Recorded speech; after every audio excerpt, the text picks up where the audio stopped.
مساء الفل اخواتي الزملكاويه. واضح من بدايه الموسم ان احنا هنشوف موسم غريب وعجيب في نادي الزمالك. طبعا ممدوح عباس في فتره الانتقالات كان حاجز على ارصده النادي، ودلوقتي المحكمه حكمت لممدوح عباس بالفلوس. لسه نادي الزمالك محلش مشكلته مع الشركه الراعيه. طبعا الزمالك هيعاني من ازمات ماليه كبيره، ودي حاجه هتاثر على جميع الفرق في نادي الزمالك، وعلى الاخص اللي هي واجهه نادي الزمالك كره القدم.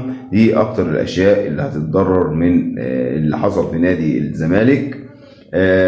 هنسمع عن مشاكل كتير، لعيبه بدات تتعوج زي امام عاشور. انا امام انت لسه لعيب صغير، ما تاخدش سكه الناس اللي راحت سكه اللي يروح ما يرجعش. فوق، ركز، خليك في الملعب. بتتأخر على التمرين، بتروح التمرين متأخر، ما عندكش المسؤولية. انت نجم كبير، ما تخليش الشهرة تقتلك. انا حبيت اوضح لجمهور الزمالك ان احنا السنة دي هيبقى موسم صعب جدا. طبعا في ناس هترد عليا تقول لي ما انت خدنا الدوري السنة اللي فاتت وكانت الظروف اصعب. لا، الازمات المالية بتعمل مشاكل كتير.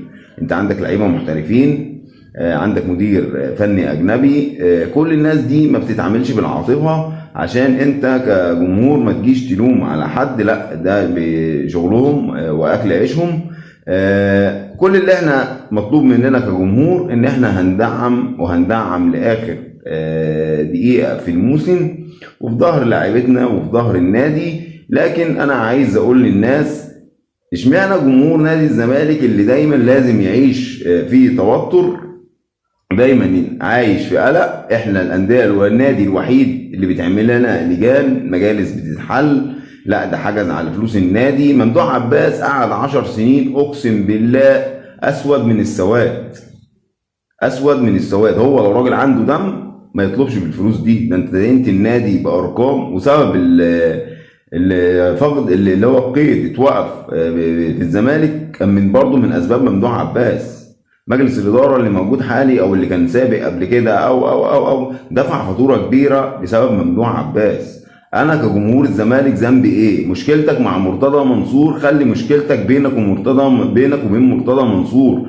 انا كجمهور الزمالك ذنبي ايه؟ ان انا اشيل مشاكلكم وانا اللي حاسب عليها. احنا بنحب النادي، واحنا اللي بندفع فلوس عشان نروح نتفرج على الفرقه، واحنا اللي بيتحرق دمنا، واحنا اللي ما بنعرفش نتلون ولا نغير انتماءاتنا ان احنا بنعشق نادي الزمالك. اتعلموا مننا شويه يا شويه رعاع.